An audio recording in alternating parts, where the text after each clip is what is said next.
Welcome students. Today we are going to continue with the next topic of metals and non-metals of class 8, that is chemical properties of metals and non-metals. आज के topic में हम बात करने जा रहे हैं केमिकल प्रॉपर्टीज के बारे में। अगर आपने मेरा पिछला वीडियो नहीं देखा है तो डिस्क्रिप्शन बॉक्स में दिए गए लिंक पर क्लिक करके मेरे पिछले वीडियोस को देख लें, तब आपको यह वीडियो आसानी से समझ में आएगा। हमने पिछले वीडियो में बात की थी कि किस तरह से फिजिकल प्रॉपर्टीज में मेटल्स और नॉन मेटल्स डिफरेंसेस शो करते हैं। आज के वीडियो में हम बात करने जा रहे हैं किस तरह से केमिकल प्रॉपर्टीज में डिफरेंसेस। सबसे पहले ये बात हम समझते हैं कि केमिकल प्रॉपर्टीज के आधार पे मेटल्स और नॉन मेटल्स को डिफरेंशिएट करने की आवश्यकता क्यों पड़ी। तो इसका सबसे महत्वपूर्ण कारण ये है कि जब हम फिजिकल प्रॉपर्टीज के आधार पे मेटल्स और नॉन मेटल्स को क्लासिफाई करते हैं तो हम देखते हैं कि बहुत सारा प्रॉपर्टी जो है मेटल्स का नॉन मेटल्स में भी देखा जाता है और नॉन मेटल्स का भी बहुत सारा प्रॉपर्टी जो है मेटल्स के द्वारा शो किया जाता है। जैसे हमने पढ़ा है कि मेटल्स जनरली हार्ड होते हैं, लेकिन अगर हम सोडियम और पोटेशियम की बात करें तो उन्हें चाकू से भी काटा जा सकता है, यानी वो बहुत आसानी से काटे जा सकते हैं, वो सॉफ्ट होते हैं। जबकि हमने पढ़ा था कि नॉन मेटल्स सॉफ्ट होते हैं, तो उसके एक एक्सेप्शन के रूप में हमने डायमंड को देखा था कि डायमंड बहुत हार्ड होते हैं और इन्हें अगर हम चाहें तो आसानी से काट नहीं सकते, बहुत ही हार्ड होते हैं, इससे आसानी से नहीं तोड़ सकते। तो हमने देखा इसके अलावा और भी बहुत सारे ऐसे एक्सेप्शंस थे, बहुत सारे ऐसे एग्जांपल्स हमने देखा जिसमें मेटल्स और नॉन मेटल्स की जो प्रॉपर्टीज थी वो दोनों इंटरमिक्स होती हुई दिखी थी। और मेटल्स और नॉन मेटल्स को सही से समझा जाए, है ना, तो उसके बेसिस पे उसके लिए हमने केमिकल प्रॉपर्टीज को बेसिस चुना और केमिकल प्रॉपर्टीज के आधार पे मेटल्स और नॉन मेटल्स को क्लासिफाई करने का काम हमने स्टार्ट किया। तो चलिए हम देखते हैं केमिकल प्रॉपर्टीज के बेसिस पे कैसे हम उसको डिफरेंशिएट कर सकते हैं। सबसे पहले ये समझ लेते हैं कि केमिकल प्रॉपर्टीज होता क्या है। केमिकल प्रॉपर्टीज सब्सटेंस के कंपोजिशंस की प्रॉपर्टी या उसके कंपोजिशंस या उसके स्ट्रक्चर्स को स्टडी करना ही उसका केमिकल प्रॉपर्टी कहलाता है। तो हम यहाँ देखेंगे किस तरह से वो रिएक्ट करता है अलग अलग कंडीशंस में, अलग अलग रिएक्टेंट्स से किस तरह से मेटल्स और किस तरह से नॉन मेटल्स रिएक्ट करते हैं, दोनों को हम कंपैरेटिवली देखते जाएंगे और फिर आपको ये डिफरेंस आसानी से समझ में आता जाएगा। तो सबसे पहला जो हमारा टॉपिक है, सबसे पहले स्टार्ट करने जा रहे हैं reaction with air. Reaction with air को हम ऑक्सीजन भी कह सकते हैं। और ऑक्सीजन से जब कोई सब्सटेंस रिएक्ट करता है तो ऑक्सीजन से रिएक्शन का मतलब होता है उसे जब बर्न किया जाता है, उसे जलाया जाता है, तब क्या होता है, इस बात को समझना है ना। तो मान लेते हैं हमारे पास कोई मेटल है, अगर आपके पास, है ना, एक एग्जांपल ले लेते हैं। तो मेटल्स कैसे रिएक्ट करते हैं पहले उसको समझ लेते हैं। मेटल्स का रिएक्शन कैसे मेटल्स ऑक्सीजन के साथ रिएक्ट करता है। हम पहले अगर सोडियम ले लें और सोडियम को रिएक्शन करवाएं ऑक्सीजन के साथ तो क्या बनाएगा, तो ये सोडियम ऑक्साइड बनाएगा। सोडियम ऑक्साइड बनाएगा। यानी जनरली हम देखते हैं कि जब मेटल रिएक्ट करता है ऑक्सीजन के साथ तो बनाता ये क्या है, मेटेलिक ऑक्साइड, है ना। जब मेटल ऑक्सीजन से रिएक्ट करता है तो मेटेलिक ऑक्साइड बनाता है। मैंने ये वर्ड इक्वेशन लिखा है, ये जो फॉर्म दिख रहा है आपने इसको 7 में पढ़ा होगा, ये वर्ड इक्वेशन है ना। और अब जो हम लिखने जा रहे हैं इसको केमिकल इक्वेशन में कैसे लिखते हैं और वर्ड इक्वेशन में कैसे लिखते हैं। तो वर्ड इक्वेशन में जो रिएक्टेंट्स है ये क्या कहलाता है हमारा, ये कहलाता है रिएक्टेंट। और ये इधर जो हमें बनता है राइट साइड जो मिलता है वो हमारा प्रोडक्ट कहलाता है ना। तो रिएक्शन में हमारे पास जो as a raw material present रहता है उसे हम रिएक्टेंट कहते हैं, और जो हमारे पास आउटपुट आता है एज ए प्रोडक्ट उसको, है ना, न्यू सब्सटेंस जो बनता है केमिकल रिएक्शन में वो हमारा प्रोडक्ट कहलाता है। तो यहाँ पे हम इसे जब वर्ड इक्वेशन में लिखना होता है तो रिएक्टेंट्स को हम वर्ड में लिखते हैं, जैसे सोडियम और ऑक्सीजन हमारे पास रॉ मटेरियल था तो हमने सोडियम को वर्ड में लिखा, ऑक्सीजन को वर्ड में लिखा और उनसे जो प्रोडक्ट बन रहा है सोडियम ऑक्साइड इसको भी हमने वर्ड में लिखा। लेकिन यही अगर इन सारे वर्ड को अगर हम सिंबलाइज कर दें, सिंबल्स में रिप्रेजेंट करें, सोडियम के लिए सिंबल यूज करें Na, ऑक्सीजन के लिए क्या यूज करते हैं O2, है ना। क्यों ऑक्सीजन को O2 लिखते हैं?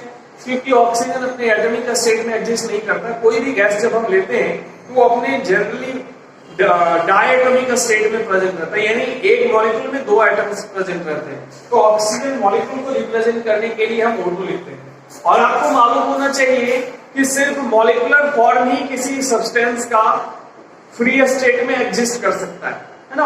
और सिर्फ नोबेल गैसेज ही ऐसे हैं जो फ्री स्टेट में या मोनोएटॉमिक फॉर्म में एग्जिस्ट करते हैं। बाकी सारे गैसेज जो है जनरली या तो डायटोमिक स्टेट में रहते हैं या ट्राइटोमिक स्टेट में रहते हैं। तो इन सब के बारे में डिटेल्स में हम क्लास 9 में जाने के बाद और इसके बारे में डिटेल्स में पढ़ेंगे। तो फिलहाल हम देख लेते हैं सोडियम को हमने Na लिखा, ऑक्सीजन को O2 और सोडियम ऑक्साइड जो बनता है आप जानते हैं सोडियम ऑक्साइड का फॉर्मूला लिखते हैं तो सोडियम ऑक्साइड का होता है NaO, Na2O, है ना। तो इस तरीके से हमने इसको सिंबलाइज कर दिया, मैंने केमिकल रिएक्शन में लिख दिया। तो जब मेटल ऑक्सीजन से रिएक्ट करता है तो मेटेलिक ऑक्साइड बनाता है। आप दूसरा एग्जांपल भी ले सकते हैं, है ना। आपको मालूम हो चुका है कि जब मेटल रिएक्ट करता है ऑक्सीजन के साथ तो क्या बनाता है, तो metal plus oxygen gives metallic oxide. अगर आपके पास सोडियम है, सोडियम को आपको हमने अभी देख लिया है, अगर आपके पास पोटेशियम है और पोटेशियम को आपने ऑक्सीजन से रिएक्ट करवाया तो पोटेशियम क्या करेगा, पोटेशियम ऑक्साइड बनाएगा K2O, है ना। ये हो गया आपका पोटेशियम, ये है ऑक्सीजन और ये इससे जो प्रोडक्ट बन रहा है ये क्या है, पोटेशियम ऑक्साइड। पोटेशियम ऑक्साइड का फॉर्मूला K2O होता है। आप लिखना जानते हैं किस तरीके से हम इसको लिखते हैं। तो यह है मेटल ऑक्सीजन मेटेलिक ऑक्साइड। अब अगर ये मेटेलिक ऑक्साइड को हम वाटर में दे दें तो क्या होगा, तो जनरली मेटेलिक ऑक्साइड को जब वाटर में डिसॉल्व किया जाता है तो यह एक बेस बनाता है, मेटेलिक हाइड्रोक्साइड बनाता है, मेटल हाइड्रोक्साइड बनाता है और ये हो जाता है KOH, पोटेशियम हाइड्रोक्साइड। ये हो गया हमारा पोटेशियम ऑक्साइड है ये हमारा, और ये है वाटर, पोटेशियम ऑक्साइड वाटर से रिएक्ट करता है और क्या बना रहा है, ये बना रहा है पोटेशियम हाइड्रोक्साइड,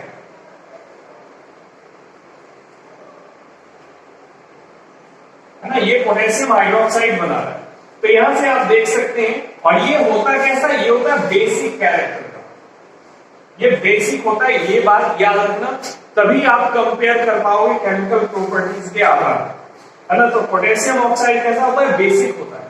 जनरली जितने भी मेटल्स हैं उन सबका ऑक्साइड बेसिक कैरेक्टर का होता है ना। आपने क्लास 7 में पढ़ा है एसिड बेस, बेस इसको कहते हैं, बेस वो है जो रेड लिटमस को ब्लू कर दे, और एसिड किसको कहते हैं, जो ब्लू लिटमस को रेड कर दे, है ना, तो उसको हम एसिड कहेंगे।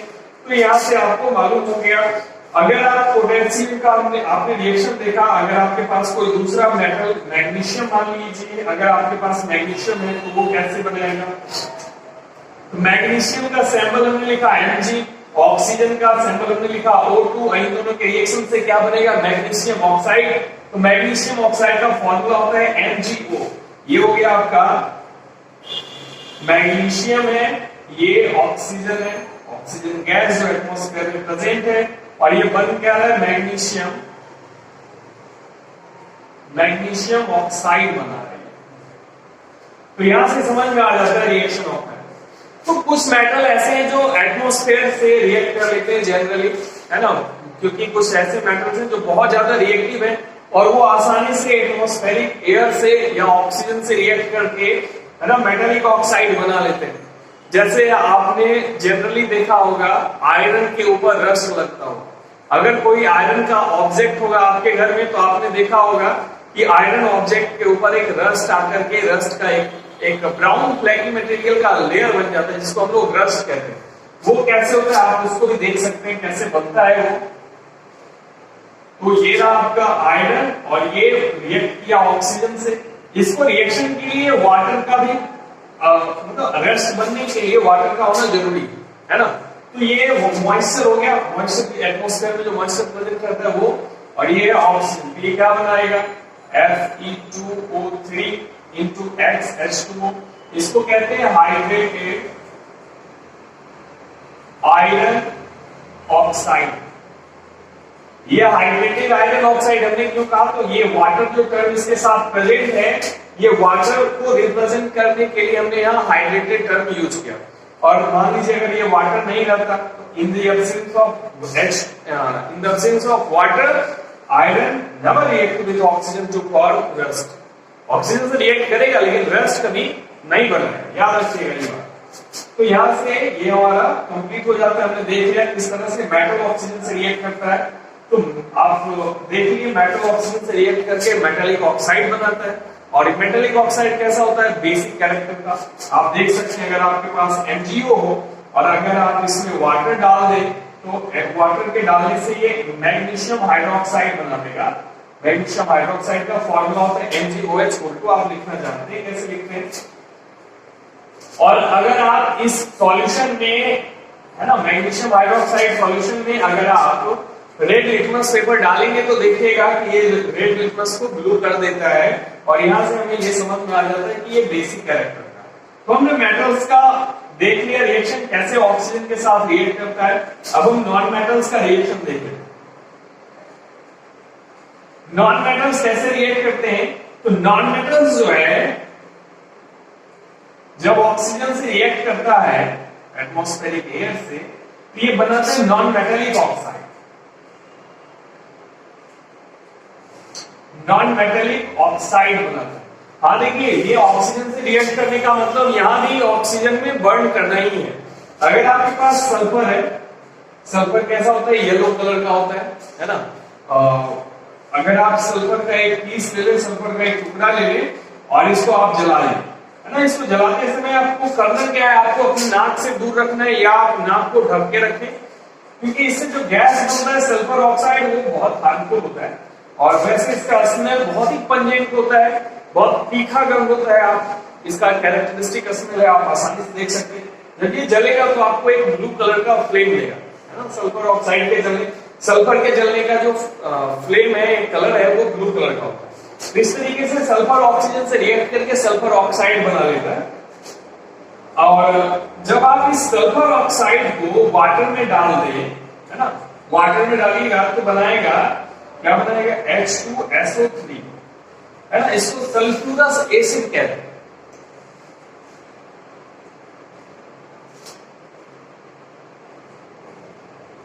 सल्फ्यूरस एसिड कहा जाता है।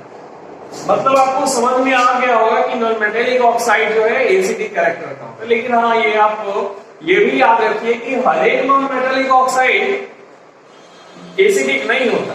आपको एक एग्जांपल दिखाता हूं ऑक्सीजन से, है ना। ऑक्सीजन वाटर से कैसे बनता है, हाइड्रोजन और ऑक्सीजन जब रिएक्ट करते हैं तो ये वाटर बनाता है H2O।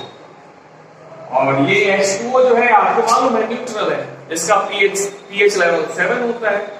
और इसलिए ना ये एसिड है ना ये बेस है, तो ये न्यूट्रल कहलाता है। तो कुछ ऐसे ऑक्साइड हैं जो एसिडिक होते हैं, जबकि कुछ ऐसे ऑक्साइड हैं जो न्यूट्रल होते हैं। अब आपको एक पॉइंट कंपैरिजन का मिल गया होगा कि मेटल ऑक्साइड बेसिक होते हैं जबकि नॉन मेटेलिक ऑक्साइड एसिडिक होते हैं या न्यूट्रल होते हैं।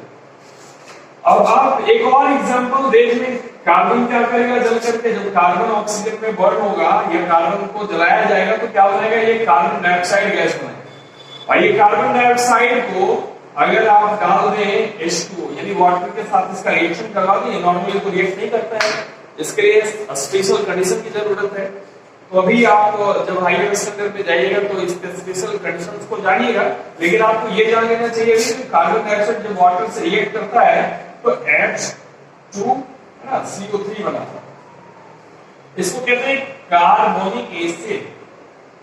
आप कार्बोनिक एसिड ना जनरली आप जब आप कोल्ड ड्रिंक्स पीते हैं तो आप उसके इंग्रेडिएंट्स में या उसके कंपोजिशन में जब आप जाके स्टडी करिएगा तो आपको मिलेगा कि उसमें कुछ अमाउंट में कार्बोनिक एसिड प्रेजेंट है। तो ये बहुत ही सॉफ्ट एसिड होता है और इसको सॉफ्ट ड्रिंक्स में डाला जाता है, कोल्ड ड्रिंक्स में इसको ऐड किया जाता है। तो यहाँ भी आप देख रहे हैं कि ये कैसा होता है, एसिडिक होता है सल्फर। ये कार्बन ऑक्साइड, कार्बन डाइऑक्साइड कैसा है, कार्बन डाइऑक्साइड गैस होता है एसिडिक, है ना। कैसा गैस है, एसिडिक गैस। अब आप एक चीज और देख रहे, कार्बन का ऑक्सीजन से एक और रिएक्शन, लेकिन उसमें इनसफिशिएंट सप्लाई ऑफ ऑक्सीजन जब मिलेगा, है ना, इम्प्रॉपर अमाउंट, जब सही तरीके से ऑक्सीजन सप्लाई नहीं मिलेगा तब क्या होगा। तो जब कार्बन को सही तरीके से ऑक्सीजन नहीं मिलेगा तो ये बनाएगा क्या, कार्बन मोनोऑक्साइड। क्या होगा,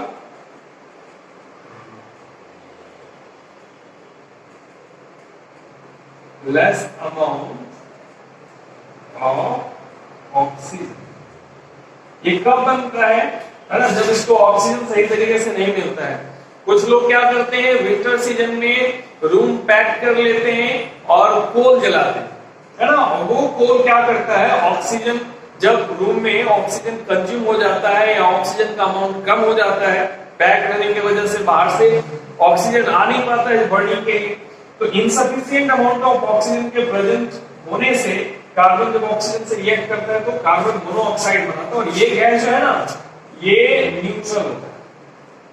लेकिन आपको खुश होने की जरूरत नहीं है क्योंकि ये पॉइजनस है ना, ये बहुत ही जहरीला होता है। ये गैस कार्बन मोनोऑक्साइड में ना कोई स्मेल है ना कार्बन डाइऑक्साइड, कार्बन डाइऑक्साइड में ना कोई स्मेल है ना कोई टेस्ट है, और उसी तरह से कार्बन मोनोऑक्साइड में भी ना कोई स्मेल है ना ही कोई टेस्ट है और ना ही कोई कलर है। दो कलरलेस गैस है, टेस्टलेस गैस है, ऑर्डरलेस गैस, कोई टेस्ट कोई कलर नहीं। और इस वजह से कार्बन मोनोऑक्साइड बन रहा है या कार्बन डाइऑक्साइड आपके रूम में, आपको पता नहीं चलेगा और ये आपके लिए खतरनाक हो सकता है। तो कभी भी कमरे को पैक करके कोल को नहीं जलाना चाहिए, ये आप समझ चुके हैं। और क्यों नहीं जलाना चाहिए इसका भी आप जवाब जान चुके। अब आपने ऑक्सीजन के साथ रिएक्शन को देख लिया मेटल्स का, है ना। अब हमारा जो नेक्स्ट स्टेप है वो हम देख लेते हैं, रिएक्शन विद वाटर। तो हम वाटर के साथ देखते हैं किस तरीके से मेटल्स रिएक्ट करता है। मेटल्स का रिएक्शन हम फर्स्ट पहले देखेंगे। तो कहते हैं मेटल जब रिएक्ट करता है वाटर के साथ तो क्या बनाएगा, ये दो तरीके से रिएक्ट करता है, ये याद रखिएगा। कुछ मेटल वाटर के साथ रिएक्ट करके मेटल हाइड्रोक्साइड बनाते हैं, है ना। अब जैसे मान लीजिए आपके पास क्या है, सोडियम, और ये रिएक्शन, मैंने पोटेशियम लिखा, सोडियम एन। अगर आपके पास सोडियम है और इसका रिएक्शन आपने वाटर के साथ करवाया तो ये बना लेगा सोडियम हाइड्रोक्साइड, NaOH। और आपको याद रखना चाहिए कि जब वाटर के साथ रिएक्ट करता है ना कोई मेटल, तो हाइड्रोक्साइड बनाता है और हाइड्रोजन गैस देता है। हाइड्रोजन गैस भी ये रिलीज करता है। तो आप यहां देख लीजिए क्या बन रहा है, तो metal plus water, metal hydroxide and hydrogen gas, ये बना रहा है। उसी तरह से और आप पोटेशियम ले सकते हैं। पोटेशियम जब रिएक्ट करता है वाटर के साथ तो ये क्या करेगा, पोटेशियम हाइड्रोक्साइड बनाएगा KOH, और हाइड्रोजन गैस यह भी रिलीज करेगा। हमने अपवर्ड एरो बनाया कि ये गैस बन रहा है और ये रिएक्शन से बाहर निकलेगा इसलिए। और इसके अलावा और भी आप ले सकते हैं, लेकिन कुछ ऐसे मेटल हैं जो वाटर के साथ रिएक्ट करके मेटल ऑक्साइड बनाते हैं। और एक आप अगर आप मैग्नीशियम को देख लें, है ना, अगर आप मैग्नीशियम के साथ रिएक्शन देखें तो मैग्नीशियम मेटल जब रिएक्ट करता है ऑक्सीजन के साथ, ये वाटर के साथ, मैग्नीशियम मेटल जब वाटर के साथ रिएक्ट करेगा तो ये क्या बनाएगा, मैग्नीशियम हाइड्रोक्साइड भी बनाता है, हाइड्रोजन गैस भी रिलीज करता है। लेकिन आप एक चीज और याद रखें, मैग्नीशियम जब है स्टीम से रिएक्ट करता है, ये बॉइलिंग वाटर से, ये 100 डिग्री सेल्सियस तक इसको गर्म करना पड़ता है। आपने पढ़ा ना एक्सोथर्मिक और इंडोथर्मिक रिएक्शन। तो एक्सोथर्मिक रिएक्शंस कहते हैं जिसमें हीट एनर्जी इवॉल्व होता है, तो इस रिएक्शन में भी हीट एनर्जी इवॉल्व होता है, तो ये एक्सोथर्मिक रिएक्शन है। कुछ रिएक्शंस में हीट एनर्जी हमें देना पड़ता है रिएक्शन को कंप्लीट करवाने के लिए, तो वो रिएक्शन आपका इंडोथर्मिक रिएक्शन कहलाता है। तो यहाँ पे ये सारा जो रिएक्शन है, ये सारा एक्सोथर्मिक रिएक्शन का एग्जांपल है, क्योंकि इन सब में हीट एनर्जी रिलीज होता है। तो मैग्नीशियम जब वाटर के साथ रिएक्ट करेगा, ये हो गया आपका वाटर, ये लिक्विड स्टेट में ये रिएक्ट कर रहा है 100 डिग्री सेल्सियस तक आपको गर्म करना पड़ेगा। लेकिन ये वाटर जो है रिएक्ट कर रहा है किससे? गैस से, यानी स्टीम। ये बनाएगा मैग्नीशियम ऑक्साइड HCO और हाइड्रोजन गैस तब भी रिलीज करेगा। उसी तरह से आयरन जब रेड हॉट हो, है ना, रेड हॉट आयरन जब वाटर से रिएक्ट करता है तो वो क्या बनाता है? हम यहाँ पे स्टीम लिख देते हैं, है ना, गैस लिख देते हैं, ताकि या तो हाइड्रोजन बहुत ज्यादा, वाटर या तो बहुत ज्यादा गर्म हो या फिर आयरन। तो ये दोनों रिएक्ट करके क्या बनाता है? Fe3O4 आयरन ऑक्साइड है एक तरह का, फेरसोफेरिक ऑक्साइड या आयरन 2,3 ऑक्साइड कहते हैं इसको, और ये भी हाइड्रोजन गैस रिलीज करता है। अब बात आए नॉन मेटल की, तो आप नॉन मेटल के बारे में जान लें कि जनरली नॉन मेटल्स वाटर से रिएक्ट नहीं करते हैं। यस, कुछ ही ऐसे नॉन मेटल है जो बहुत ज्यादा रिएक्टिव है, वही सिर्फ वाटर के साथ रिएक्ट करते हैं, बाकी कोई नॉन मेटल्स के साथ रिएक्ट नहीं करता है। तो यहां से हमने वाटर के साथ रिएक्शन देख लिया और हमने ऑक्सीजन के साथ रिएक्शन देख लिया, दोनों का कंपैरिजन देख लिया। अब आपको नेक्स्ट वीडियो का वेट करना होगा, जब तक हमारा नेक्स्ट वीडियो आता है तब तक आप घर में रहें, सुरक्षित रहें और मेरा वीडियो देखते रहें।